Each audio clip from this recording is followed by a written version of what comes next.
ക്രൈസ്തവ സ്ഥാപനങ്ങൾ കാണുമ്പോൾ മാത്രം നിസ്കരിക്കാൻ തോന്നുന്ന ഒരു പ്രത്യേക പ്രവണത ഈ അടുത്ത നാളുകളിൽ കേരളത്തിൽ വർദ്ധിച്ചു വരികയാണ്. മൂവാറ്റുപുഴ നിർമ്മല കോളേജിൽ നടന്ന സംഭവം നമുക്ക് ഏവർക്കും അറിയാം. വിദ്യാർത്ഥികളുടെ നേതൃത്വത്തിൽ സംഘടിതമായി അവിടെ കോളേജിൽ നിസ്കാര മുറി വേണം എന്ന ആവശ്യം ഉന്നയിച്ചുകൊണ്ട് അവിടുത്തെ വൈദികനായ പ്രിൻസിപ്പാളിനെ ഉപരോധിക്കുകയും വലിയ രീതിയിലുള്ള ആക്രോശങ്ങളും മുദ്രാവാക്യങ്ങളും ഒക്കെ മുഴക്കിയ സംഭവം കേരളത്തിലെ പൊതുസമൂഹം വളരെ വലിയ രീതിയിൽ ചർച്ചയാക്കിയതാണ്.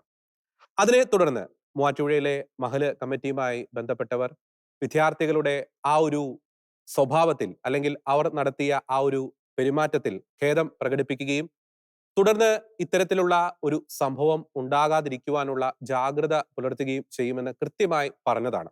എന്നാൽ മൂവാറ്റുപുഴ നിർമ്മല കോളേജിൽ നിന്നും അധികമൊന്നും ദൂരെയല്ലാത്ത Paingottoor saint Joseph higher secondary സ്കൂളിൽ കഴിഞ്ഞ ദിവസം സമാനമായിട്ടുള്ള രീതിയിൽ, സമാനമായി എന്ന് നമുക്ക് പറയാൻ പറ്റത്തില്ല, അതിനേക്കാളും കുറെ കൂടി ഒരു തീവ്രമായിട്ടുള്ള ഒരു സ്വഭാവത്തോടെ സ്കൂളിൽ ഒരു നിസ്കാര മുറി, അത് എല്ലാ ദിവസവും നിസ്കരിക്കാനുള്ള ഒരു സൗകര്യം അത് ഉന്നയിച്ചുകൊണ്ട് രണ്ട് വിദ്യാർത്ഥിനികൾ ഒപ്പം തന്നെ അവരുടെ പേരൻസ് സ്കൂളിൽ വന്ന് സ്കൂളിലെ ബന്ധപ്പെട്ട അധികാരികളുമായി ചർച്ച നടത്തുകയും ഒപ്പം തന്നെ ചില ഭീഷണിയുടെ സ്വഭാവത്തിലുള്ള ചില ആക്രോശങ്ങളൊക്കെ നടത്തുകയും ചെയ്തു. അവർ അവിടെ ഉന്നയിച്ച ഒരു വിചിത്രമായിട്ടുള്ള ഒരു ആവശ്യം എന്ന് പറയുന്നത് വിദ്യാർത്ഥിനികൾക്ക് എല്ലാ ദിവസവും ഇനി സ്കൂളിൽ നിസ്കാരമുറി അനുവദിക്കുന്നില്ലെങ്കിൽ വിദ്യാർത്ഥികൾക്ക് എല്ലാ ദിവസവും ഒരു നിശ്ചിത സമയത്ത് സ്കൂളിൽ കോമ്പൗണ്ടിൽ നിന്ന് പുറത്തുപോയി നിസ്കരിക്കാനുള്ള സൗകര്യം ഒരുക്കി കൊടുക്കണമെന്ന കേട്ടുകേൾവിയില്ലാത്ത വിചിത്രമായിട്ടുള്ള ആവശ്യം.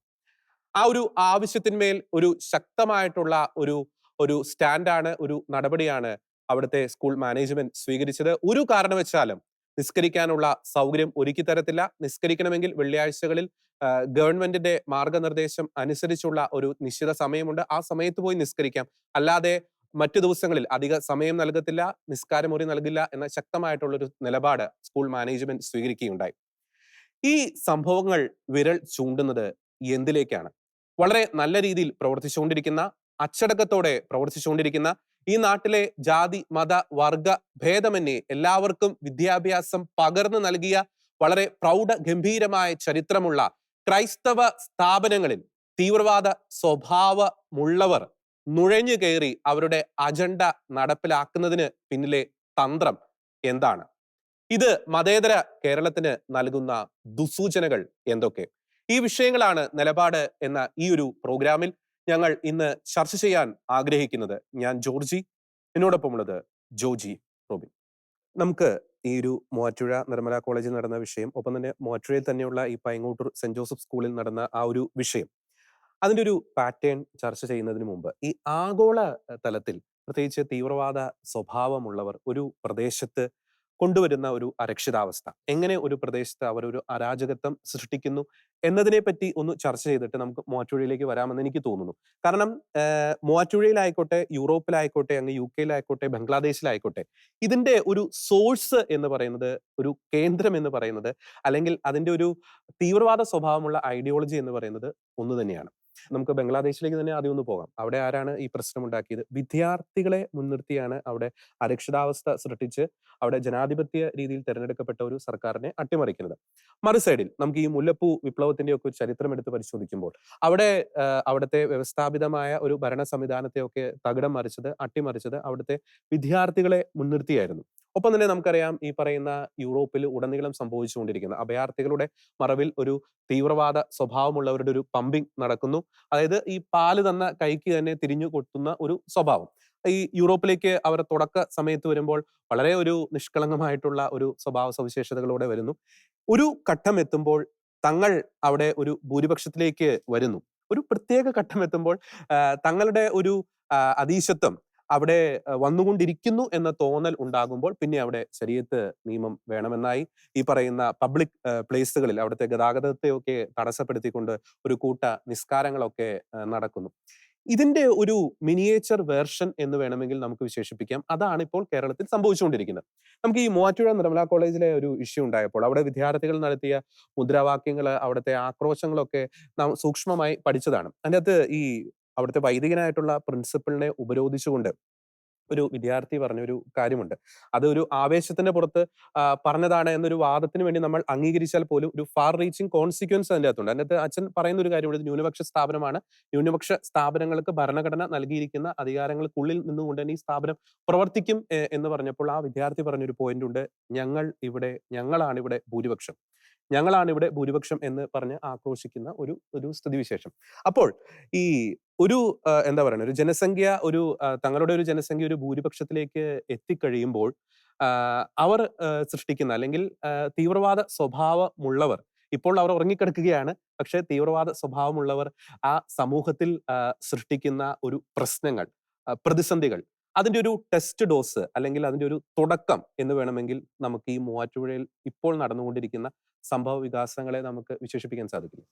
ഇതിൻ്റെ ഉള്ളിൽ നമ്മൾ കൃത്യമായ ഒരു പിൻ പോയിന്റിലേക്ക് പോവുകയാണെങ്കിൽ നമുക്ക് ഈ കുറച്ച് കാലങ്ങൾക്ക് മുന്നേ കേരളത്തിലെ ഈ ഇന്റർനാഷണൽ പീസ് സ്കൂളുമായിട്ട് ബന്ധപ്പെട്ട് വലിയൊരു പ്രശ്നം നടന്നു, കേസൊക്കെ ഉണ്ടായി, അങ്ങനെ പ്രശ്നം നടന്നു. ആ സമയത്ത് അവിടുത്തെ ഒരു പാഠപുസ്തകം വലിയ വിവാദമായിരുന്നു. എന്നുവെച്ചാൽ ആ പാഠപുസ്തകത്തിൽ പറയുന്നത് നിങ്ങളുടെ ഒരു സുഹൃത്തിന് മതം മാറണമെന്ന് തോന്നുന്നു, അപ്പോൾ നിങ്ങൾ എന്ത് ചെയ്യും? അപ്പോൾ ഒരു ഓർഡർ കൊടുത്തേക്കുക, നിങ്ങളുടെ സുഹൃത്തിന് ഈ കാര്യങ്ങൾ പറഞ്ഞു കൊടുക്കുക, അതിനുശേഷം കുരിശുമാലയുണ്ടെങ്കിൽ അത് മാറ്റുക, അതിനുശേഷം നിങ്ങളുടെ അമുസ്ലിമായ മാതാപിതാക്കളിൽ നിന്നും ഓടി രക്ഷപ്പെടുക. എന്ന് വെച്ചാൽ 2ാം ക്ലാസ്സിൽ പഠിക്കുന്ന പിള്ളേരെ പഠിപ്പിച്ചതാണെന്ന് ഓർക്കണം. 2ാം ക്ലാസ്സിൽ പഠിക്കുന്ന പിള്ളേരെ പഠിപ്പിച്ച ഒരു കാര്യമാണിത്. എന്ന് വെച്ചാൽ ഇതാണ് ചെയ്യേണ്ടത് എന്നുള്ളത്. അപ്പോൾ ഈ ഇന്റർവ്യൂ ചെയ്തയാള് ഇദ്ദേഹത്തോട് ചോദിക്കുന്നുണ്ട്, അപ്പോൾ ഇങ്ങനെ ഒരു ഇത് പഠിപ്പിക്കാൻ പാടുണ്ടോ എന്ന് ചോദിക്കുമ്പോൾ പുള്ളി പറഞ്ഞിട്ട്, ഇത് 1ാം ക്ലാസ്സിൽ തൊട്ട് ഞങ്ങളുടെ മദ്രസകളിൽ പഠിപ്പിക്കുന്ന പാഠപുസ്തകമാണ്. അപ്പൊ ആലോചിച്ച് നോക്കണം, ഇവര് സ്കൂളിൽ അത് പഠിപ്പിച്ച് വിവാദമായി, പക്ഷെ 1ാം ക്ലാസ്സിൽ മദ്രസയിൽ തൊട്ട് പഠിപ്പിക്കുന്നത് ഈ സാധനമാണ്. അപ്പൊ പുള്ളി ചോദിക്കുന്നുണ്ട്, ഈ മദ്രസയിൽ മതമാറ്റമാണോ പഠിപ്പിക്കുന്നത് എന്നുള്ളത്. അപ്പോൾ ഇത് വളരെ വ്യക്തമാണ്, ഇത് ഇന്നേറ്റാണ് കുട്ടികളുടേത്. ഇത് അങ്ങ് ഉള്ളിൽ കടന്ന് പെരുകിയാണ് ഈ സ്കൂളിൽ അല്ലെ കോളേജിൽ എത്തുമ്പോൾ ഇത് പുറത്തു വരുന്നത്. അപ്പോൾ ഇത് നമ്മുടെ പല ഇൻസ്റ്റിറ്റ്യൂഷനുകളിലും നടക്കുന്ന സംഭവമാണ്. ഇത് ഇന്നലെ ഇപ്പം പല സ്കൂളുകളിൽ ഇത് ഈ വിഭാഗത്തിൽപ്പെട്ട കുട്ടികൾ ഭൂരിപക്ഷമായപ്പോൾ അവരുടെ മാതാപിതാക്കൾ വന്ന് സ്കൂളിൽ നിന്ന് കുരിശ് മാറ്റണം, ഞങ്ങളാണ് ഭൂരിപക്ഷമുള്ളത് എന്ന് പറഞ്ഞ് പല സ്കൂളുകളിൽ സംഭവം ഉണ്ടായിട്ടുണ്ട് ഇതിനു മുന്നേ. അപ്പോൾ ഇങ്ങനെ എല്ലാ കാര്യങ്ങളും നമ്മുടെ നാട്ടിൽ സംഭവിക്കുന്നുണ്ട്. നമ്മൾക്ക് മാത്രമാണ് ഇത് പലപ്പോഴും മനസ്സിലാക്കാൻ ബുദ്ധിമുട്ട്. നമ്മുടെ ഒരു സ്കൂളിൽ വന്ന് കുട്ടി ചോദിക്കുന്നു, ഞങ്ങൾക്ക് നിസ്കരിക്കാൻ ഇവിടെ മുറി വേണമെന്ന് പറയുമ്പോൾ നമ്മളിത് എന്തോ വലിയ സംഭവം പോലെ നമ്മളത് കാണുന്നു, നമ്മളത് അന്തം വിട്ട് നോക്കുന്നു. ഇത് സെക്യുലറിസ്റ്റ് ആയിട്ടുള്ള ഇത്രയും വിശാലപരസ്കരായ നമ്മുടെ നാട്ടിൽ ഇങ്ങനെ ചോദിക്കപ്പെടുന്നു. പക്ഷേ ഇത് അവരെ സംബന്ധിച്ച് സാധാരണ ഒരു ചോദ്യമാണ്. ഇനി നമ്മൾ ഈ പെർട്ടിക്കുലർ ഇൻസിഡന്റിൽ ഇവരുടെ മാതാപിതാക്കൾ വന്ന് പറഞ്ഞതിനെ കുറിച്ച് ഒന്ന് ചിന്തിച്ചു നോക്കിക്കഴിഞ്ഞാൽ, ഈ നമ്മൾ ഇതിനു മുന്നേ കോളേജിൽ നടന്ന സംഭവത്തിൽ നമ്മൾ പലപ്പോഴും പറഞ്ഞിരുന്ന ഒരു കാര്യം, അവിടെ അടുത്ത് മസ്ജിദ് ഉണ്ട്, അവിടെ പോയി ഈ കുട്ടികൾക്ക് നിസ്കരിക്കാം, അപ്പോൾ അതിന് അനുവദിക്കാം, അങ്ങനെയാണ് ചിന്തിക്കേണ്ടത്, അങ്ങനെ ചിന്തിക്കൂ എന്ന് പറയും. ഈ സ്കൂളിലെ സംഭവം വന്നപ്പോൾ എന്താ അവർ പറഞ്ഞത്? ഞങ്ങളുടെ കുട്ടികൾക്ക് എല്ലാ ദിവസവും പുറത്ത് മസ്ജിദിൽ പോയി ഇത് നിസ്കരിക്കാനുള്ള സമയം കൊടുക്കണം. വൺ വേ ഓർ അതർ ഞങ്ങൾക്ക് ഈ സാധനം കിട്ടിയിരിക്കണം. ഇതാണ് കറക്റ്റ് മെസ്സേജ് ആണ് അവർ കൊടുത്തേക്കുന്നത്. വൺ വേ ഓർ അതർ നിങ്ങളുടെ എല്ലാ സ്കൂളുകളിലും ഇത് നടപ്പിലാക്കിയിരിക്കണം. ഇത് കൃത്യമായി വളരെ പ്ലാൻഡ് ആണ് ഇത്. ഇനി ഇതിന്റെ മറ്റൊരു വശം നമുക്ക് പരിശോധിക്കാം. നമ്മൾ പണ്ട് നേരത്തെ തന്നെ ഇതിനെക്കുറിച്ച് ചർച്ച ചെയ്തിട്ടുള്ള ഈ മിഡീവൽ ഏജസിൽ മിഡിൽ ഈസ്റ്റേൺ രാജ്യങ്ങൾ, അവിടുത്തെ മുസ്ലിംസ്, അവിടുത്തെ ക്രിസ്ത്യൻസിനെയും ജ്യൂസിനെയും അവര് പലപ്പോഴും പ്രത്യേക നിയമമായിരുന്നല്ലോ. അവിടെ പ്രത്യേക നിയമമായിരുന്നു അവർക്ക്. അതിൻ്റെ ഉള്ളിലെ നിയമത്തിൽ പറയുന്ന ചില കാര്യങ്ങളുണ്ടായിരുന്നു. എന്തുവാണ്? ഒരു മുസ്ലിമിന് നിസ്കരിക്കാൻ തോന്നുന്ന സമയത്ത് ഈ അമുസ്ലിം അവരുടെ വീടുകളിൽ കയറി നിസ്കരിക്കാനുള്ള സൗകര്യം ചെയ്തു കൊടുക്കണം, അതിനുള്ള എല്ലാ ഇത് കൊടുക്കണം. മുസ്ലിം ഇരിക്കാൻ നേരത്ത് നമ്മൾ ഈ മറ്റ് മതത്തിൽപ്പെട്ടവർ നിൽക്കാനേ പാടുള്ളൂ. ഇങ്ങനെ ഒരു ലോ ഉണ്ടല്ലോ. ഈ ലോ അന്ന് മാത്രമല്ല, ഐസിസ് വന്ന കാലത്ത് ഈ ജസിയ എന്ന് പറയുന്ന ഈ നികുതി വരെ ഇവിടെ ഇറാഖിൽ നടപ്പിലാക്കിയിരുന്നു. ഇതേ മെന്റാലിറ്റി തന്നെയാണ് ഇതിൻ്റെ ഉള്ളിലുള്ളത്. ഏത് സ്ഥാപനമായാലും കുഴപ്പമില്ല, നിങ്ങളുടെ സ്ഥാപനത്തിൽ ഞങ്ങൾ വന്നു കഴിയുമ്പോൾ ഞങ്ങൾക്കിത് ചെയ്തു തരണം എന്നുള്ളതിന്റെ ആ ആർഗ്യൂ ചെയ്യുന്നതിന്റെ ഒരു തുടക്കം മാത്രമാണിത്. ഇത് നാളെ ഇത് കൂടി വരികയുള്ളൂ. കാരണം ഇതിന്റെ എല്ലാം പിൻ പോയിന്റ് വളരെ വ്യക്തമാണ്. ഈ കുട്ടികളെ ചെറുപ്പത്തിൽ തന്നെ ഇതാണ് പഠിപ്പിക്കുന്നത്. ആ കുട്ടികൾ വളർന്നു വരുന്നു, ആ കുട്ടികൾ ഈ നിയമം അനുസരിച്ച് ജീവിക്കുന്നു. ഈ മതത്തിൽ പലപ്പോഴും ഡ്രസ്സിങ്ങിനുള്ള സ്വാതന്ത്ര്യം നമ്മൾ നോക്കുമ്പോൾ സ്വാതന്ത്ര്യമില്ലായ്മയുണ്ട്.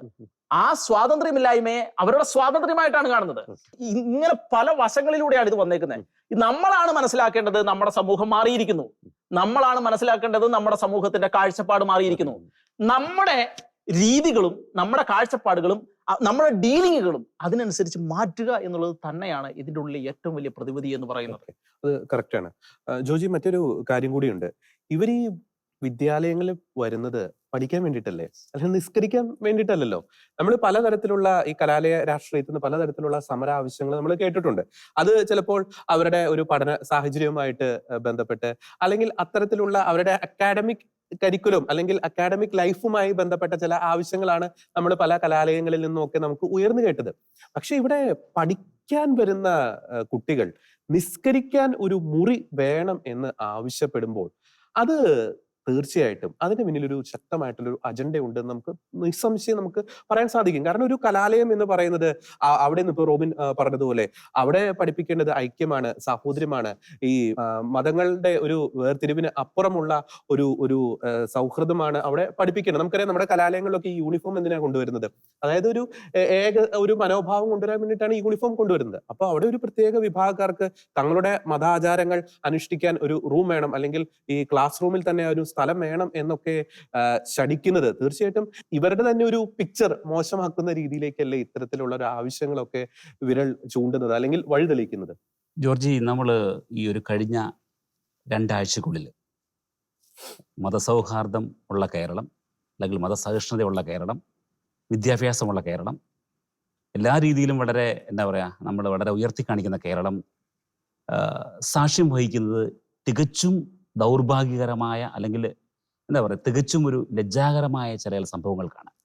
ശരിക്കും നമ്മൾ മൂവാറ്റുപുഴ കോളേജിലെ സംഭവത്തിൽ നമ്മൾ കുറേ ആശ്വസിച്ചു. കാരണം അവിടെ ഉത്തരവാദിത്തപ്പെട്ട മഹൽ കമ്മിറ്റിയുടെ ആ അംഗങ്ങൾ വന്ന് പറഞ്ഞത്, ഇങ്ങനെ ചെയ്തവർക്കും ഈ ചെയ്ത കുട്ടികൾക്ക് തെറ്റുപറ്റി, കുട്ടികൾക്കും അവരുടെ മാതാപിതാക്കൾക്കും ശരിക്ക് ഈ മതവിശ്വാസത്തെക്കുറിച്ചുള്ള അറിവില്ലായ്മയാണ്. അപ്പോൾ ആ ഉത്തരവും ഒരുപാട് നമ്മുടെ എന്താ പറയുക ഈ മതേതര കേരളത്തിൻ്റെ മനസ്സിലേറ്റ മുറിവുകളെയൊക്കെ ഉണക്കുന്നതായിരുന്നു. നമ്മൾ ഓർത്തു വളരെ ഒരു ശാന്തമായ സഹിഷ്ണുതയുള്ള ഒരു അന്തരീക്ഷം പുലരുമെന്ന്. എന്നാൽ നമുക്കറിയാം ഈ ഒരു 2 സ്ഥലങ്ങൾ, ഈ പൈങ്ങോട്ടൂരും അതുപോലെ മൂവാറ്റുപുഴ കോളേജും വെച്ച് നോക്കുമ്പോൾ ഒത്തിരി ദൂരമില്ല. അപ്പൊ അടുത്തടുത്ത സ്ഥലങ്ങളിൽ വീണ്ടും സമാനമായ സംഭവങ്ങൾ. ഇനി ജോർജ് പറഞ്ഞതിനകത്ത് വളരെ വളരെ ഒരു പ്രാധാന്യമുണ്ട്.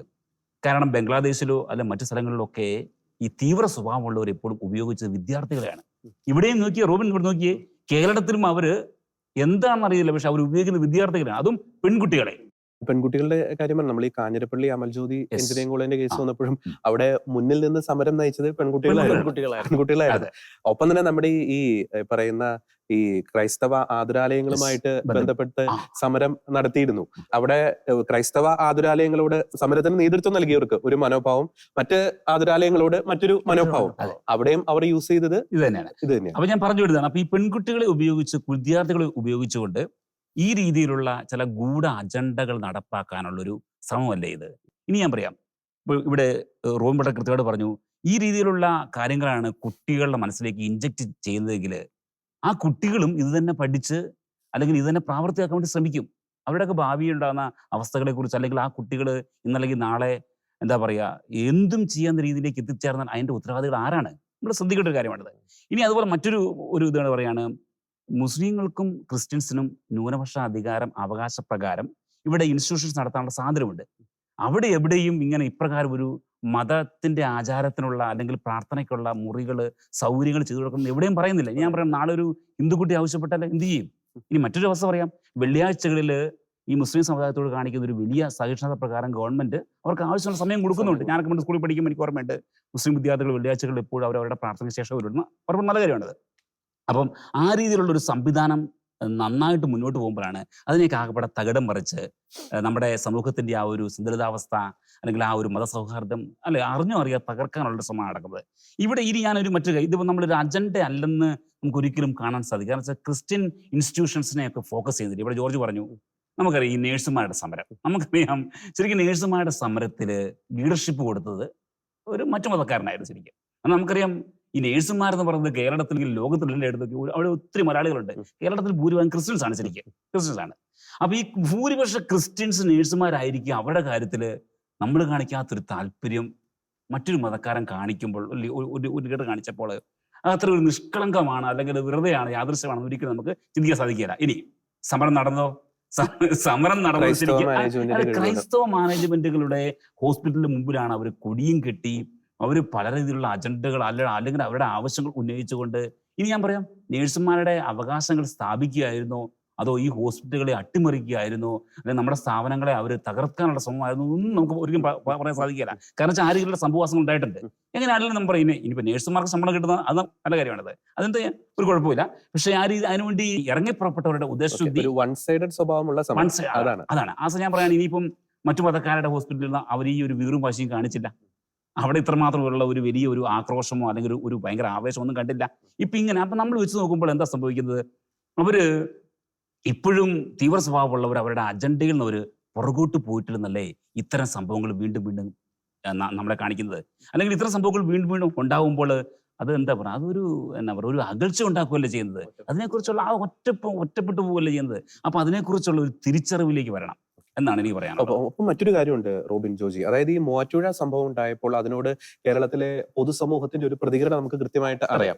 അതായത് പൊതുസമൂഹത്തിന്റെ വലിയൊരു വിഭാഗം ആ ഒരു വിഷയത്തിൽ ഈ നിസ്കാര മുറി ആവശ്യവുമായി ബന്ധപ്പെട്ട് നടത്തിയ ആ ഒരു ആവശ്യത്തിനെതിരെ ശക്തമായിട്ട് നിലകൊണ്ടു.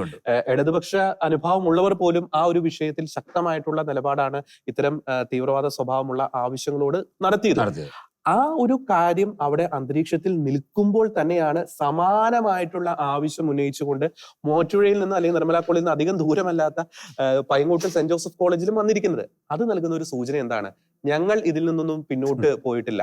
ഇനി പൊതുസമൂഹത്തിലെ ഭൂരിപക്ഷവും ഞങ്ങൾക്കെതിരാണെങ്കിൽ പോലും ഞങ്ങൾ ശക്തമായി തന്നെ ഈ ഒരു ആവശ്യത്തോട് ആവശ്യവുമായി ഞങ്ങൾ മുന്നോട്ട് പോകും. നമ്മുടെ ഒരു നാടൻ ഭാഷയിൽ പറഞ്ഞാൽ യാതൊരു ഉളുപ്പുമില്ലാതെയാണ് ഈ പറയുന്ന പൈങ്ങോട്ടൂരിൽ ഈ മൂവാറ്റുപുഴ നിർമ്മല കോളേജിൽ നടന്ന സമാനമായിട്ടുള്ള ആവശ്യമായിട്ട് അവൻ മുന്നോട്ട് വരും. അതായത് ഇത് നൽകുന്ന ഒരു സൂചന എന്ന് പറയുന്നത് വളരെ വലുതാണ്. അതായത് ഈ പറയുന്ന നമുക്കറിയാം, ഇസ്ലാമിക തീവ്രവാദം ശക്തിപ്പെട്ട ഒരു രാജ്യങ്ങളിൽ ഈ പറയുന്നവർ ആരൊക്കെ അവരെ എതിർത്താലും അവർ തങ്ങളുടെ അജണ്ടകളുമായി മുന്നോട്ട് പോകും. അത് പൊതുസമൂഹമായിക്കോട്ടെ, പൊതുസമൂഹത്തിന് ഭൂരിപക്ഷം എതിർത്താലും ഞങ്ങൾ മുന്നോട്ട് പോകും. അത് രാഷ്ട്രീയക്കാർ എതിർത്താലും ഞങ്ങൾ മുന്നോട്ട് പോകും. ഇനി പൊതുസമൂഹത്തിന് മുഴുവൻ വികാരം ഞങ്ങൾക്കെതിരാണെങ്കിൽ പോലും ഞങ്ങൾ ഞങ്ങളുടെ തീവ്രവാദ അജണ്ടയുമായിട്ട് മുന്നോട്ട് പോകും. ഞങ്ങളുടെ അജണ്ട ഇവിടെ സ്ഥാപിക്കും എന്നതിന്റെ വ്യക്തമായിട്ടൊരു സന്ദേശം തന്നെയാണ് ഇവിടെ. ജോർജി, നമ്മൾ ശ്രദ്ധിക്കേണ്ട മറ്റു രണ്ട് കാര്യങ്ങൾ കൂടെ ഉണ്ട്. അതാണ് ഏറ്റവും ദൗർഭാഗ്യകരം.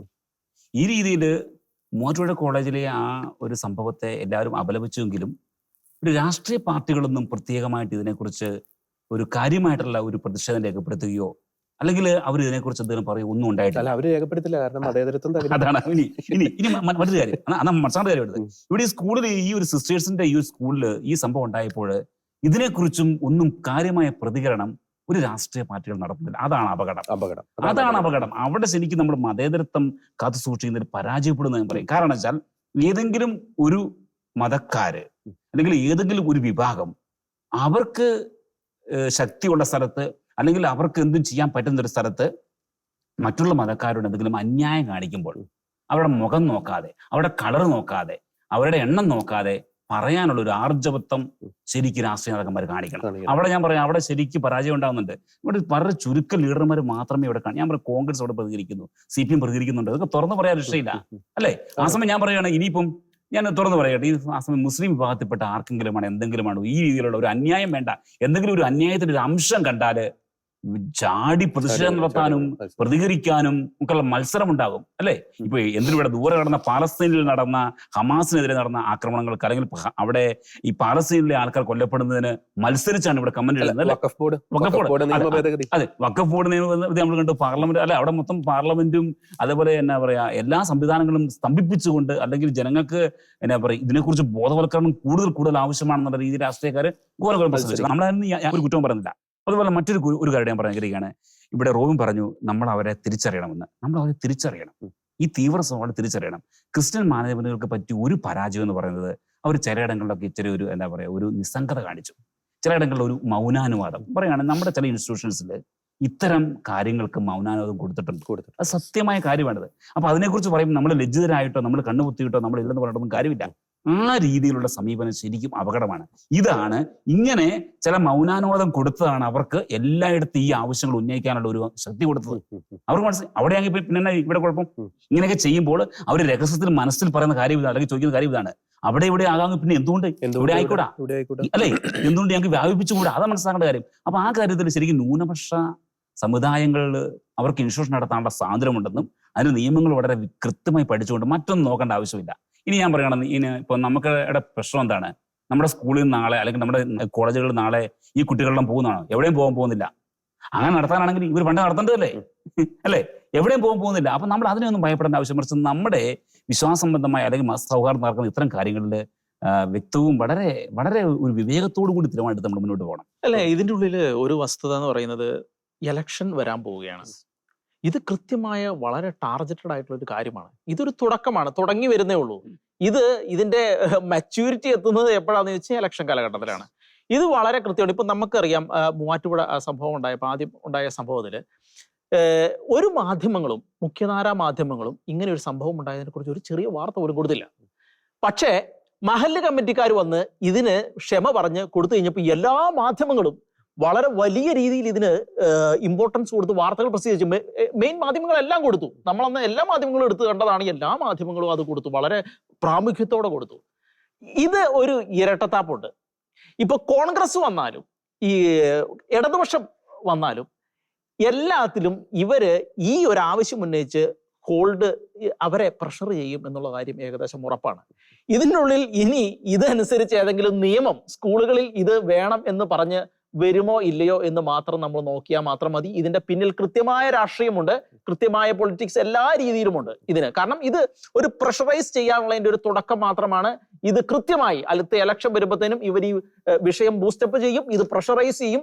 ഇനി ഇതിനോടനുബന്ധിച്ചുള്ള ഏതെങ്കിലും നിയമം ഇവിടെയുള്ള ഇടതുപക്ഷം ഇലക്ഷന് ഇറങ്ങാൻ തുടക്കത്തിലെങ്ങാനും കൊണ്ടുവരുമോ എന്ന് മാത്രം നമ്മൾ നോക്കിയാൽ മതി. നമ്മുടെ പല സ്ഥാപനങ്ങളിലും ഇതുപോലുള്ള വിഷയങ്ങൾക്ക് വേണ്ടി മുന്നിൽ നിന്നിട്ടുള്ളത് ഈ ഇടതുപക്ഷത്തിന്റെ വിദ്യാർത്ഥി സംഘടന തന്നെയാണ്. ഇനി മറ്റൊരു കാര്യം, ഒരുപാട് കാലം മുൻപേ നമ്മുടെ കുറെ സ്കൂളുകളിൽ ഈ യൂണിഫോമിന്റെ ഈ ഡ്രസ് കോഡ് സംബന്ധിച്ച് വലിയ വിവാദം ഉണ്ടായിരുന്നു.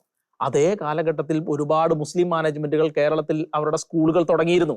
അവർക്ക് ആർക്കും വിദ്യാർത്ഥികളെ കിട്ടാനില്ലാത്ത അവസ്ഥയായിരുന്നു. ഈ വിഷയം വളരെയധികം ഒരു കത്തിച്ചു നിർത്തി, വളരെയധികം ബൂസ്റ്റപ്പ് ചെയ്തു. വളരെയധികം നമ്മുടെ വിദ്യാഭ്യാസ സ്ഥാപനങ്ങൾക്ക് നേരത്തെ വളരെ വലിയ രീതിയിലുള്ള ആക്രമണങ്ങൾ ഉണ്ടായി. അന്ന് ഇവർ സ്കൂളുകൾ തുടങ്ങുന്ന കാലഘട്ടമായിരുന്നു, ഇവർക്ക് വിദ്യാർത്ഥികളെ ആവശ്യമായിരുന്നു എന്ന് വെച്ചാൽ അജണ്ട വളരെ കൃത്യമായിരുന്നു. ശരിക്കും പറഞ്ഞു കഴിഞ്ഞാൽ ഇന്നത്തെ കാലം പരിശോധിക്കുകയാണെങ്കിൽ ഈ മാതാപിതാക്കളെല്ലാം ക്രിസ്ത്യൻ സ്കൂളുകൾ അടുത്തുണ്ടെങ്കിൽ ഇവരെല്ലാവരും ഇവരുടെ കുട്ടികളെ നമ്മുടെ സ്കൂളുകളിലേക്കാണ് വിടുന്നത്. നമ്മുടെ സംസ്കാരവും നമ്മുടെ രീതിയും അനുസരിച്ച് വളരാൻ ഇവർ താല്പര്യപ്പെടുന്നു. കുട്ടികൾ വളരണമെന്ന് ഇവർ താല്പര്യപ്പെടുന്നുണ്ട്. നമ്മുടെ പല സ്കൂളുകളിലും മാതാപിതാക്കൾ അത് പറയുന്നുണ്ട്. ഇപ്പം ടീച്ചർമാരോട് വന്ന് പറയുന്ന അങ്ങനത്തെ ഇൻസിഡന്റുകൾ ഉണ്ടായിട്ടുണ്ട്. ടീച്ചറെ, ഞങ്ങൾ കുട്ടികളെ നിങ്ങളുടെ സ്കൂളിൽ വിടുന്നതിന്റെ കാരണം ഇന്നതാണ് എന്ന് പറഞ്ഞ്. അതുകൊണ്ടാണ് നമ്മുടെ സ്കൂളുകളിൽ ഈ മുസ്ലിം കുട്ടികൾ ഇത്ര കൂടുതലുള്ളത്.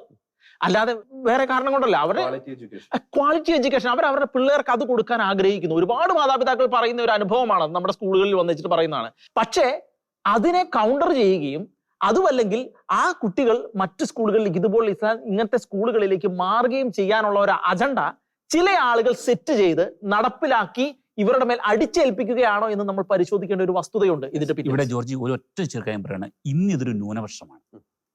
ഇന്ന് നമ്മൾ കേരളത്തിൽ കാണുന്ന അല്ലെങ്കിൽ പല സ്ഥലങ്ങളിലും കാണുന്ന ഈ രീതിയിലുള്ള പ്രവൃത്തികൾ, ഈ രീതിയിലുള്ള ഒരു സ്വഭാവം ഇന്നൊരു ന്യൂനപക്ഷമാണ്, പ്രത്യേകിച്ച് കേരളത്തിൽ. പക്ഷെ ഇത് കേരളത്തിൽ ശ്രദ്ധിക്കേണ്ടവർ ശ്രദ്ധിക്കേണ്ട സമയത്ത് ശ്രദ്ധിച്ചില്ല എങ്കിൽ ഈ ന്യൂനപക്ഷം വളരും. ഇവരുടെ പ്രവൃത്തികളിൽ ഭൂരിപക്ഷത്തിന് താല്പര്യമുണ്ടാകും. ഭൂരിപക്ഷം ഒന്നും പറയുകയില്ല. അവസാനം ഇവരെല്ലാം ഒന്നായി മാറും. ഇതിനെതിരെ മതേതര കേരളം ഉണ്ടതിനായിട്ട് സമയമാണ്. അത് കറക്റ്റാണ്. മാത്രമല്ല, ഒരു പ്രധാനപ്പെട്ട ഒരു കാര്യം കൂടിയുണ്ട്. നമ്മൾ ഈ ഇസ്ലാമോഫോബിയ പടർത്തുന്നു അല്ലെങ്കിൽ ഇസ്ലാമോഫോബിയ ഉണ്ടെന്ന് പറഞ്ഞ് വലിയ വായിൽ നിലവിളിക്കുന്നവരുണ്ട്. ഒരു കാര്യം എനിക്ക് പറയാനുള്ളത്, നമ്മൾ ഈ പറയുന്ന ഈ തീവ്രവാദ സ്വഭാവമുള്ളവരെയും ഇപ്പോൾ പറയുന്ന നല്ല ചിന്താഗതിയുള്ള മുസ്ലിം മതവിശ്വാസികളെയും രണ്ടായിട്ട് തീർച്ചയായിട്ടും കാണണം. അപ്പോൾ ഇത്തരത്തിൽ ഈ നിസ്കാരമുറി ആവശ്യവുമായി ബന്ധപ്പെട്ട് കോളേജ് ക്യാമ്പസുകളിൽ മറ്റ് മതസ്ഥർ നടത്തുന്ന കോളേജ് അല്ലെങ്കിൽ വിദ്യാഭ്യാസ സ്ഥാപനങ്ങളിൽ പ്രശ്നം നടത്തുന്നവർ അല്ലെങ്കിൽ തീവ്രവാദ ആശയങ്ങളുമായി ബന്ധപ്പെട്ട് സമൂഹത്തിൽ അരാജകത്വം സൃഷ്ടിക്കുന്നവർ, അവരെ ഒറ്റപ്പെടുത്തുവാൻ നല്ലവരായിട്ടുള്ള മുസ്ലിം സമൂഹം തയ്യാറാകണം. തയ്യാറായില്ലെങ്കിലുള്ള പ്രശ്നം എന്താണെന്ന് വെച്ച് കഴിഞ്ഞാൽ ഈ മുസ്ലിം സമുദായത്തിന്റെ പേര് തന്നെയാണ് ഇവരിലൂടെ ഇല്ലാതാകുന്നത്. നമുക്കറിയാം, മൂവാറ്റുപുഴ നിർമ്മല കോളേജ് മഹല് കമ്മിറ്റിക്കാർ വന്ന് നടത്തിയ ആ ഒരു കാര്യം, പ്രസ്താവന, അത് വളരെയധികം കേരളം സ്വാഗതം ചെയ്തു. കാരണം ആ ഒരു പ്രശ്നം ശമിപ്പിക്കുവാൻ വേണ്ടിയിട്ട് കൃത്യമായിട്ട് ഖേദപ്രകടനം നടത്തി, ഒപ്പം തന്നെ അത്തരത്തിലുള്ള സംഭവം ഇനി ഉണ്ടാകില്ല, അവർക്ക് കൃത്യമായിട്ടുള്ള മാർഗനിർദ്ദേശം കൊടുക്കാമെന്ന് വളരെ ഉത്തരവാദിത്തപൂർണ്ണമായിട്ടുള്ള സ്വാഗതാർഹമായിട്ടുള്ള സമീപനം, അത്തരം സമീപനം കേരളത്തിൽ ഉടനീളം സംഭവിക്കണം.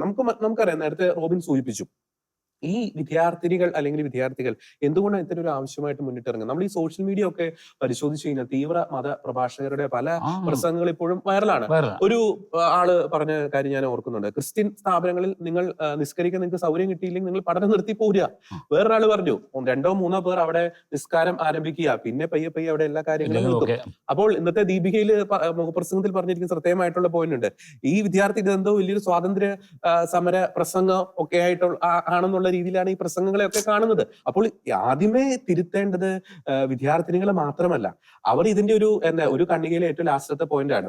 ഈ കണ്ണികയുടെ ഏറ്റവും ടോപ്പ് പോയിന്റിൽ നിൽക്കുന്ന തീവ്രമത പ്രഭാഷകര്, തീവ്രവാദ ആശയങ്ങൾ സമൂഹത്തിൽ പ്രചരിപ്പിക്കാൻ ശ്രമിക്കുന്ന തീവ്ര സംഘടനകൾ, പോപ്പുലർ ഫ്രണ്ട് പോലുള്ള തീവ്ര സംഘടനകൾ, അവരെയാണ് തിരുത്തേണ്ടത്, അവരെയാണ് ഒറ്റപ്പെടുത്തേണ്ടത്.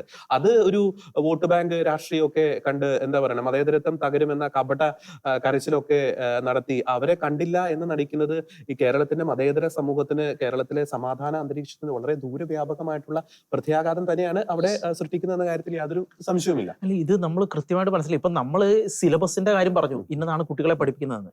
ഈ സിലബസ് ആര് തെരഞ്ഞെടുത്തു എന്നുള്ളൊരു വിഷയമുണ്ട് ഇതിനുള്ളിൽ. അവിടെയാണ് ലോകത്ത് പല രാജ്യങ്ങളിലും നടക്കുന്ന സംഭവങ്ങൾ നമ്മൾ വിലയിരുത്തേണ്ടതുള്ളത്. ഇതേ സംഗതികളാണ് മിഡിൽ ഈസ്റ്റേൺ രാജ്യങ്ങളിൽ നടക്കുന്നത്, മുസ്ലിം രാജ്യങ്ങളിൽ നടക്കുന്നത്. ഇതേ സാധനം തന്നെയാണ് യൂറോപ്പിലും ഇംപ്ലിമെന്റ് ചെയ്യാൻ ശ്രമിക്കുന്നത്. യൂറോപ്പിലെ സ്കൂളുകളിൽ ഇപ്പൊ നമ്മൾ പറഞ്ഞു, ഈ കുട്ടികളെ മതം മാറ്റുന്നതിന്റെ രീതിയെ കുറിച്ച് പറഞ്ഞു. ഇതേ സാധനം യൂറോപ്പിലെ സ്കൂളുകളിൽ, പല സ്കൂളുകളിൽ നടന്ന് കുട്ടികളെ ഭീഷണിപ്പെടുത്തുന്ന അവസ്ഥയുണ്ടായി എന്ന് നമ്മൾ മുൻപൊരിക്കൽ പറഞ്ഞിട്ടുണ്ട്. കുട്ടികളെ ഭീഷണിപ്പെടുത്തുന്ന, ഈ കുടിയേറി വന്ന കുട്ടികൾ, അവിടെയുള്ള തദ്ദേശീയരായ കുട്ടികളെ ഇത് വെച്ച് ഭീഷണിപ്പെടുത്തുന്ന അവസ്ഥ ഉണ്ടായിട്ടുണ്ട് എന്ന് പറഞ്ഞിട്ടുണ്ട്. അപ്പോൾ ഇത് വളരെ വലിയ ഒരു പ്രശ്നമാണ്. അവര് ഇന്ന് ഈ വിദേശ രാജ്യങ്ങളിൽ ചെല്ലുന്നു. ആ വിദേശ രാജ്യങ്ങളിലെല്ലാം അവർ ഇതേ അജണ്ടകൾ നടപ്പിലാക്കാൻ ശ്രമിക്കുന്നു. അവിടെ ഈ റാഡിക്കലൈസേഷൻ നടത്താൻ ശ്രമിക്കുന്നു. അവിടുത്തെ സ്കൂളുകളിൽ കുട്ടികളെ ഭീഷണിപ്പെടുത്തുന്നു. അവിടുത്തെ സ്കൂളുകളിൽ നിന്നും ഇപ്പോൾ നമ്മൾ മനസ്സിലാക്കേണ്ടത്, നമ്മൾ ഇവിടെയും യൂറോപ്പും വെച്ച് കമ്പയർ ചെയ്യുമ്പോൾ നമ്മൾ മനസ്സിലാക്കേണ്ട ഒരു കാര്യം, ഈ രണ്ട് സ്ഥലത്തും ഇടതുപക്ഷം എന്നുള്ള ഒരു ബാനറിൽ നിന്നുകൊണ്ടാണ് ഇവർ ഈ സാധനങ്ങളെല്ലാം ചെയ്യാൻ ശ്രമിക്കുന്നത് എന്നുള്ളതാണ്. കാരണം അവിടെ ഇടതുപക്ഷം നടപ്പിലാക്കാൻ ശ്രമിക്കുന്ന സെക്യുലറിസം, ആ സെക്യുലറിസത്തിന്റെ അടിസ്ഥാനത്തിൽ സ്കൂളിൽ മതപരമായ ഒരു ആചാരങ്ങളോ അനുഷ്ഠാനങ്ങളോ സയൻസോ ഒന്നും പാടില്ല. അവിടെ മതപരമായ എന്തെങ്കിലും സ്റ്റാച്യൂസോ അങ്ങനെയുള്ള സാധനങ്ങൾ സ്കൂളിൽ പ്രദർശിപ്പിക്കാൻ പാടില്ല. ഇതിനെല്ലാം കുട പിടിക്കുന്നത് അവിടുത്തെ ഇടതുപക്ഷമാണ്, അവരുടെ സെക്യുലറിസമാണ്. ഇതേ സെക്യുലറിസത്തിൽ അകപ്പെട്ടു പോയ നമ്മളെ പല സ്കൂളുകളും ഇന്ന് അവിടെ ഒന്നുമില്ലായ്മയിലേക്ക്, അരാജകത്വത്തിലേക്ക് കൂപ്പുകുത്തിക്കൊണ്ടിരിക്കുകയാണ്. നമ്മുടെ കുട്ടികളെ മോഡറേറ്റ് ചെയ്യാൻ കഴിയാത്ത അവസ്ഥയിലേക്ക്. ഇതേ സാഹചര്യം തന്നെ നമ്മുടെ സ്കൂളുകളിലും വരാൻ പോകുന്നുണ്ടോ എന്നുള്ളത് നമ്മൾ കൃത്യമായി പരിശോധിക്കേണ്ടതാണ്. ഇതിന്റെ അടിസ്ഥാനത്തിൽ എന്ന് വെച്ചാൽ ഇടത് ലിബറൽ ഇസ്ലാമിസ്റ്റ് ചേരിയുടെ അടിസ്ഥാനത്തിൽ പല രാജ്യങ്ങളിലും ഇത് സംഭവിക്കുന്നു. അതിന്റെ ഒരു കോപ്പി പേസ്റ്റ് പോലെയാണ്. നമ്മൾ ഈ സിലബസിനെ കുറിച്ച് പറയുന്നു, സിലബസ് എടുക്കപ്പെടുന്നത് പലപ്പോഴും പല രാജ്യങ്ങളിലും ഒരു കോപ്പി പേസ്റ്റ് അവസ്ഥയിലാണ്. അപ്പോൾ ഇത് നമ്മുടെ നാട്ടിലും വരാനുള്ള സാധ്യത, നമ്മൾ യൂറോപ്പിനെ എല്ലാം വെച്ച് കമ്പയർ ചെയ്ത് നമ്മളാണ് പ്രിക്കോഷണറി മെഷേഴ്സ് എടുക്കേണ്ട ആളുകൾ. നമ്മൾ മനസ്സിലാക്കണം ഇന്നത് സംഭവിക്കാൻ പോകുന്നു. കാരണം ഇതൊരു തുടക്കം മാത്രമാണ്. ഇത് ഈ രീതിയിലേ പോകുള്ളൂ. കാരണം ഈ രീതിയിലാണ് ഇത് ബിൽറ്റ് ചെയ്ത് വന്നേക്കുന്നത്. ആ ബിൽറ്റ് ചെയ്ത് വന്നേക്കുന്ന രീതിയെ നമ്മൾ എത്ര നോക്കിയാലും അതിനെ ബ്രേക്ക് ചെയ്യാൻ കഴിയില്ല. നമുക്ക് ചെയ്യാൻ പറ്റുന്ന ഒരു കാര്യം, ഇത് ഇങ്ങനെയാണ് വന്നേക്കുന്നത് എന്ന് മനസ്സിലാക്കുക. ആ രീതിയിൽ നമ്മുടെ ഡീലിങ്ങുകൾ മാറ്റുക. നമ്മൾ അതിനനുസരിച്ച് മാറ്റുക. നമ്മൾ പറയാനുള്ള ആർജവത്വം കാണിക്കുക. ഇത് പറ്റിയല്ല നമ്മൾ പറയാനുള്ള ആർജവത്വമാണ് നമ്മൾ കാണിക്കേണ്ടത്. നമ്മൾ രാഷ്ട്രീയത്തെയോ ചില പ്രത്യേക സമുദായങ്ങളെ പേടിച്ചു നിന്നിട്ട് കാര്യമില്ല. പറ്റിയല്ലെങ്കിൽ പറ്റിയല്ല എന്ന് പറയാനുള്ള ആർജവത്വം നമ്മൾ കാണിക്കുക. അത് കാണിക്കാത്തത് കൊണ്ടാണ് പല സ്ഥലത്തും ഇങ്ങനെയുള്ള സംഭവങ്ങൾ അരങ്ങേറുന്നത്. ലാസ്റ്റ് നമ്മൾ ഈ കൺക്ലൂഷനിലേക്ക് ഒരു 2 പോയിന്റ് കൂടി ഞാൻ പറയാൻ ആഗ്രഹിക്കുകയാണ്. അതായത് ലോക ചരിത്രം എടുത്ത് നാം പരിശോധിക്കുമ്പോൾ ക്രൈസ്തവ ഭൂരിപക്ഷ രാജ്യങ്ങൾ നമ്മൾ ചരിത്രത്തിലൂടെ കണ്ണോടിക്കുമ്പോൾ, പ്രത്യേകിച്ച് സമകാലിക ചരിത്രത്തിലൂടെ കണ്ണോടിക്കുമ്പോൾ, യൂറോപ്പ് ആയിക്കോട്ടെ, അമേരിക്ക ആയിക്കോട്ടെ, ഒരിക്കലും അവരുടെ ഒരു ക്രിസ്ത്യൻ കൾച്ചർ അവിടെ രാജ്യങ്ങളിലേക്ക് വരുന്നവരുടെ മേൽ അടിച്ചേൽപ്പിക്കാൻ ഒരിക്കലും അവർ ശ്രമിച്ചിരുന്നില്ല. മാത്രമല്ല അവിടേക്ക് വരുന്ന വ്യത്യസ്ത വിഭാഗത്തിൽപ്പെട്ടവരെ സ്വീകരിക്കുവാൻ, ഒപ്പം തന്നെ അവർക്ക് അവരുടെ ആചാരങ്ങളുമായി ബന്ധപ്പെട്ട കാര്യത്തിൽ കൂടുതൽ സൗകര്യങ്ങൾ ഒരുക്കുവാനുള്ള ഒരു സഹിഷ്ണുത, ആതിഥേയത്വ മനോഭാവമാണ് അവരവിടെ സ്വീകരിച്ചത്. ഒരു പക്ഷേ മറിച്ചായിരുന്നെങ്കിൽ, അതായത് ഈ പറയുന്ന യൂറോപ്യൻ രാജ്യങ്ങളായിക്കോട്ടെ, എന്താ പറയുക, വളരെ ഒരു വയലൻസിന്റെ ഒരു രൂപത്തിൽ തങ്ങളുടെ സംസ്കാരം തങ്ങളുടെ രാജ്യങ്ങളിലേക്ക് കടന്നു വരുന്നവരുടെ മേൽ അടിച്ചേൽപ്പിക്കാൻ ശ്രമിച്ചിരുന്നെങ്കിൽ ലോകത്തിന്റെ അവസ്ഥ എന്താകുമായിരുന്നു എന്ന കാര്യം മറ്റൊരു വസ്തുതയാണ്. മറ്റൊരു പ്രധാനപ്പെട്ട കാര്യം, ഇപ്പൊ ഗൾഫ് രാജ്യങ്ങളിലേക്ക് പോകുമ്പോൾ അത് ക്രൈസ്തവ മതത്തിൽപ്പെട്ടവരായിക്കോട്ടെ, ഹൈന്ദവ മതത്തിൽപ്പെട്ടവരായിക്കോട്ടെ, അവിടുത്തെ ഒരു സംസ്കാരവുമായി ഇഴുകിച്ചേർന്ന്, അല്ലെങ്കിൽ ആ സംസ്കാരം അവർക്ക് മേൽ ചെലുത്തുന്ന ലിമിറ്റേഷൻസ് മനസ്സിലായിക്കൊണ്ട് അതിനെ ഉൾക്കൊണ്ടുകൊണ്ടാണ് മുന്നോട്ട് പോയിക്കൊണ്ടിരിക്കുന്നത്. അവിടുത്തെ നമുക്കറിയാം, അത് കൂടുതൽ ഡീറ്റെയിൽ ആയിട്ട് മതപരമായിട്ടുള്ള പല കാര്യങ്ങളും നടക്കുന്നുണ്ട്. അതിനെ ഒരു എതിർപ്പിലേക്കോ അല്ലെങ്കിൽ എതിർപ്പിന്റെ ഒരു മനോഭാവത്തോടെ അവിടെ നോക്കിക്കാണാൻ ആരും അവിടെ തയ്യാറല്ല. അല്ല, ഇനി അഥവാ എതിർപ്പ് പ്രകടിപ്പിച്ചാൽ അവരുടെ ഫലം, അതിന്റെ ഫലം വളരെ തിക്തമായിരിക്കും, വളരെ വളരെ വളരെ തിക്തമായിരിക്കും. ക്രൂരമായിരിക്കും അത്. അതേസമയം യൂറോപ്പിൽ ഇത്തരം ഒരു എതിർപ്പ് പ്രകടിപ്പിച്ചാൽ എതിർപ്പ് പ്രകടിപ്പിക്കുന്നവർക്കായിരിക്കും കുറെ കൂടി കൂടുതൽ ലീഗൽ കിട്ടുന്നത്. സൈഡിലൂടെ അതെ. നോക്കുമ്പോൾ കുറെ കൂടി ഒരു അഡ്വാൻറ്റേജ്. അത് തമാശ കണക്ക് പറഞ്ഞതാണ്. മറ്റൊരു കാര്യം കൂടി, ഏറ്റവും ലാസ്റ്റ് പോയിന്റിലേക്ക് വരുമ്പോൾ, നമ്മുടെ ഈ കേരളത്തിൽ സംഭവിച്ചുകൊണ്ടിരിക്കുന്ന, ജനസംഖ്യയിൽ സംഭവിച്ചുകൊണ്ടിരിക്കുന്ന ഒരു ഒരു വ്യതിയാനം, ഒരു അപകടകരമായിട്ടുള്ള ഒരു വ്യതിയാനം, അത് നമ്മൾ തിരിച്ചറിയേണ്ടതാണ്. അപ്പോൾ അതിനെ മുതലെടുത്തുകൊണ്ട് ഇത്തരത്തിലുള്ള തീവ്രവാദപരമായിട്ടുള്ള ആശയങ്ങൾ, ആവശ്യങ്ങൾ ഒരു ക്രൈസ്തവ മാനേജ്മെന്റ് സ്ഥാപനത്തിലായിക്കോട്ടെ അല്ലെങ്കിൽ മറ്റ് ഇതര മതസ്ഥർ നടത്തുന്ന സ്ഥാപനത്തിലായിക്കോട്ടെ അവരവിടെ ഉന്നയിക്കുന്നു. ഇനി അത് ആ ആവശ്യം അവിടെ അംഗീകരിക്കപ്പെട്ടില്ലെങ്കിൽ അവർ പറയുന്ന ഒരു ഭീഷണിയുണ്ട്: ഞങ്ങളുടെ കുട്ടികളെ ഇവിടെ നിന്ന് പിൻവലിക്കും. ഞാൻ നേരത്തെ സൂചിപ്പിച്ച ജനസംഖ്യയുടെ ഒരു വന്നിട്ടുള്ള അപകടകരമായിട്ടുള്ള ഒരു വ്യതിയാനം, അതിന്റെയൊക്കെ ഒരു പശ്ചാത്തലത്തിൽ പലപ്പോഴും ഇവരൊരു ഭീഷണിയുടെ ഒരു ആയുധം എന്ന് പറയുന്നത് ഈ പറയുന്ന ജനസംഖ്യയാണ്. അപ്പൊ ഒരു മാസീവായിട്ടൊരു സ്ഥാപനത്തിൽ നിന്നും കുട്ടികളെ പിൻവലിച്ചാൽ എന്താകും സംഭവിക്കുക എന്നൊരു ആശങ്ക നമ്മെ അലട്ടും എന്നൊരു ചിന്തയാണ് അവർക്കുള്ളത്. അതിനെ മുതലെടുത്താണ് ഇത്തരം ഭീഷണികൾ ചെലുത്തുന്നത്. ഇവിടെ നിലപാട് ഈ ഒരു ടീമിന്റെ കൃത്യമായിട്ട് നമുക്ക് പറയാൻ സാധിക്കും. അത്തരം ഭീഷണികൾക്ക് മുന്നിൽ ഒരു കാരണവശാലും മുട്ടുമടക്കരുത്. ഇനി സ്ഥാപനം അടച്ചു പൂട്ടിക്കോട്ടെ, പക്ഷേ ഇത്തരം തീവ്രവാദ ആശയങ്ങൾ നടപ്പാക്കാനുള്ള വിളനിലമായിട്ട് ഒരു കാരണവശാലും നമ്മുടെ ക്രൈസ്തവ സ്ഥാപനങ്ങൾ വേദിയാകരുത് എന്ന് കൃത്യമായിട്ട് തന്നെ നമുക്ക് ഇതിന്റെ ഒരു സമാപന ഘട്ടത്തിൽ പറയാൻ സാധിക്കും. ഈ ഒരു പ്രോഗ്രാമിന്റെ കൺക്ലൂഷനിലേക്ക് എത്തുമ്പോൾ ഞങ്ങളുടെ ഒരു നിലപാട് ഇതാണ്: ഒരു കാരണവശാലും ക്രൈസ്തവ സ്ഥാപനങ്ങളിൽ ഇത്തരത്തിലുള്ള തീവ്രവാദ ആശയങ്ങൾ നടപ്പാക്കാനുള്ള ഒരു വേദിയാക്കി അതിനുള്ള ഒരു സൗകര്യം ഒരു കാരണവശാലും ഒരു ക്രൈസ്തവ മാനേജ്മെന്റും നൽകരുത് എന്ന കൃത്യമായിട്ടുള്ള ഒരു നിലപാട് ഇവിടെ പ്രഖ്യാപിക്കാൻ ആഗ്രഹിക്കുകയാണ്. ഭീഷണികൾ പലതും ഉയർന്നേക്കാം. നമുക്കറിയാം, ഈ 2010 ജോസഫ് മാഷിന്റെ കൈവെട്ടിലൂടെ ഒരു ഭീഷണിയുടെ ഒരു അന്തരീക്ഷം സൃഷ്ടിക്കാൻ മൗലികവാദികൾ, തീവ്രവാദ ശക്തികൾ ശ്രമിച്ചിരുന്നു. അത്തരം ഭീഷണികൾ പല രൂപത്തിൽ ഇന്ന് കേരളത്തിന്റെ വിവിധ ഭാഗങ്ങളിൽ, പ്രത്യേകിച്ച് ക്രൈസ്തവ സ്ഥാപനങ്ങളിൽ ഉയർന്ന് കേട്ടുകൊണ്ടിരിക്കുന്നു. ആ ഭീഷണിയുടെ മുന്നിൽ ഒരാൾ മുട്ടുമടക്കിയാൽ പിന്നീട് അതിനെ ഒന്ന് സാമാന്യവൽക്കരിച്ച് മറ്റ് സ്ഥാപനങ്ങളിലേക്കും തങ്ങളുടെ തീവ്രവാദ അജണ്ട നടപ്പാക്കാനുള്ള ഒരു പഴുതായി ആ മുട്ടുമടക്കലിനെ തീവ്രവാദ ശക്തികൾ ഉപയോഗിക്കും. വിദ്യാർത്ഥികൾ ക്യാമ്പസുകളിൽ വരുന്നത് പഠിക്കാനാണ്, അതല്ലാതെ നിസ്കരിക്കാനല്ല. അവരുടെ ആത്മീയമായിട്ടുള്ള കാര്യങ്ങൾ, അത് മുസ്ലിം മത വിഭാഗത്തിൻ്റെതായിക്കോട്ടെ, ക്രൈസ്തവ മത വിഭാഗത്തിൻ്റെതായിക്കോട്ടെ, ഹൈന്ദവ മത വിഭാഗത്തിൻ്റെതായിക്കോട്ടെ, ആത്മീയമായിട്ടുള്ള കാര്യങ്ങൾ നിർവഹിക്കുവാൻ അതാത് മതവിഭാഗത്തിൽപ്പെട്ടവർക്ക് അവരുടെ ആരാധനാലയങ്ങൾ ഉണ്ട്. അതാത് ആരാധനാലയങ്ങളിൽ വിദ്യാർത്ഥികളുടെ ന്യായമായിട്ടുള്ള മതപരമായിട്ടുള്ള ആവശ്യങ്ങൾ നിർവഹിക്കാൻ സൗകര്യമില്ലെങ്കിൽ അത് ചെയ്തു കൊടുക്കേണ്ടത് ആ മത നേതൃത്വമാണ്, അതല്ലാതെ അവർ പഠിക്കുന്ന സ്ഥാപനങ്ങളിലെ മാനേജ്മെന്റ് അല്ല എന്ന വ്യക്തമായിട്ടുള്ള നിലപാട് പ്രഖ്യാപിച്ചുകൊണ്ട് ഇന്നത്തെ ഈ ഒരു പ്രോഗ്രാം ഞങ്ങൾ വൈൻഡപ്പ് ചെയ്യുന്നു. എല്ലാ പ്രിയപ്പെട്ട പ്രേക്ഷകർക്കും നന്ദി. വീണ്ടും മറ്റൊരു വിഷയത്തിലെ നിലപാടുമായി വീണ്ടും ഞങ്ങൾ വരുന്നതായിരിക്കും. എല്ലാ പ്രേക്ഷകർക്കും ഒരിക്കൽ കൂടി നന്ദി.